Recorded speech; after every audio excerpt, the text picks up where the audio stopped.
Hi everybody, and welcome to another Arduino tutorial video supported by RS Components.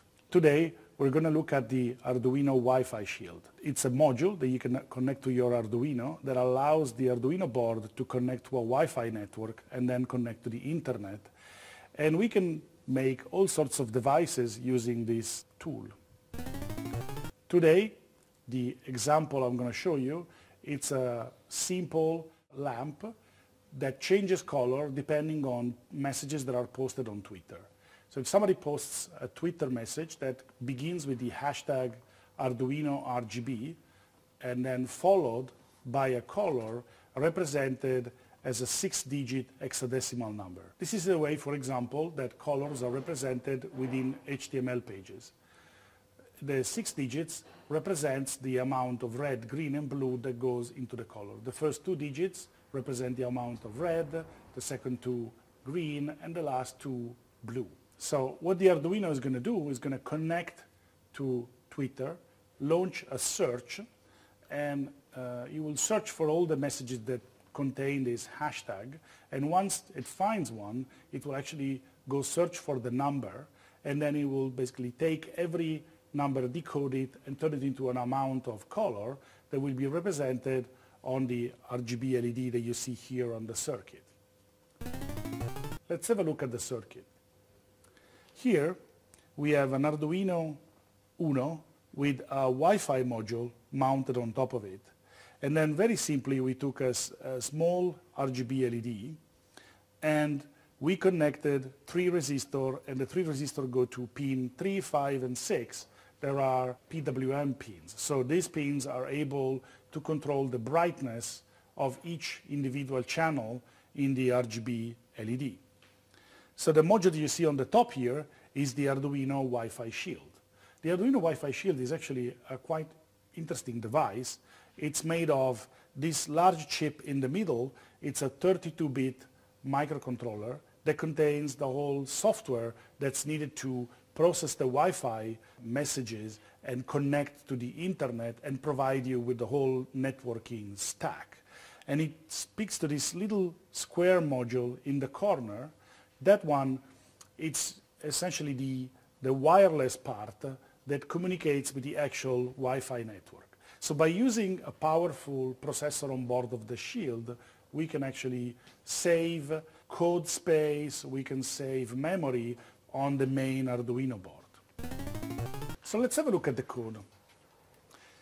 So in order to use the Arduino Wi-Fi Shield, we include the Wi-Fi library, and then we have at the beginning a couple of strings that represent the name of the wireless network we're connected to. So at this moment we're connected to a network that doesn't require a password, so when it says that the next parameter contains just a password that we're not going to use later. Then I have 3 pins, pin R, G, and B. These variables, they contain the number of the pins where the different LEDs are connected to.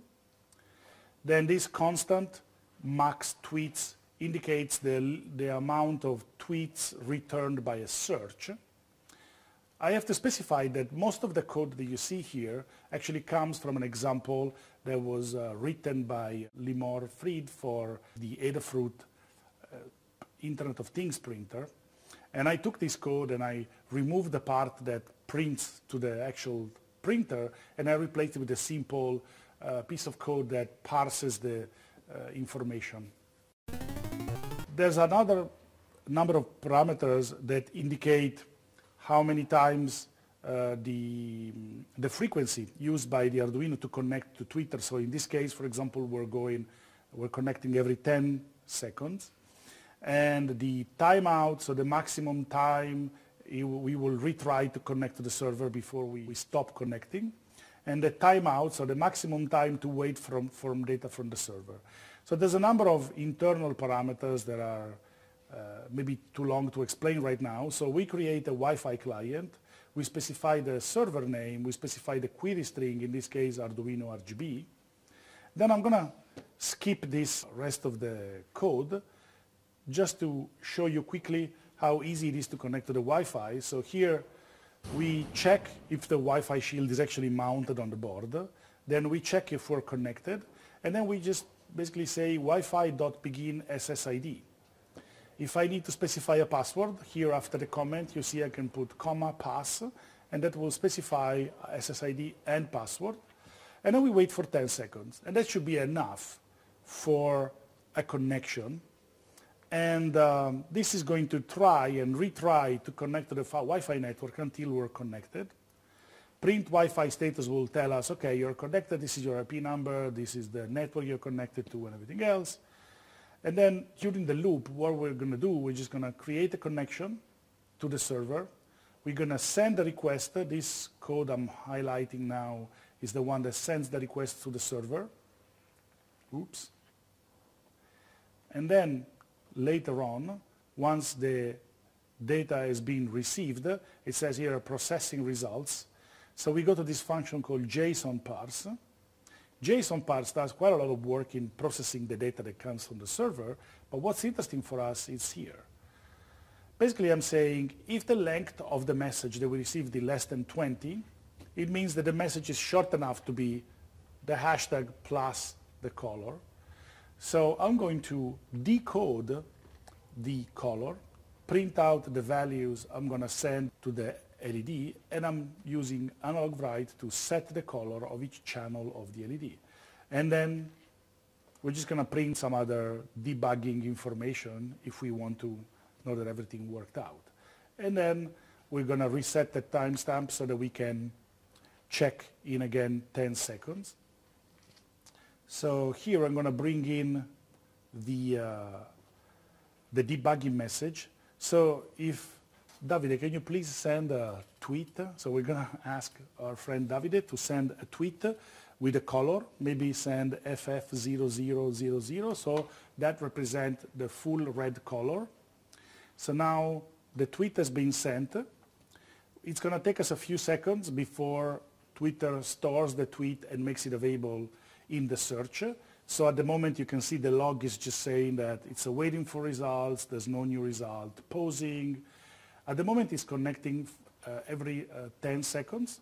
So a message has been received, and you can see that there was a message Arduino RGB FF0000, and our LED, it's now red. So based on this code, you can develop all sorts of other applications. So this could not be a lamp. This could be, for example, the watering your plants in the garden, or this could be the heating in your mountain home or something like that. So we could attach almost anything to this Arduino and make it Wi-Fi enabled. So thank you for joining us. I hope you enjoyed this project, and remember, build it, hack it, and share it, because Arduino is you.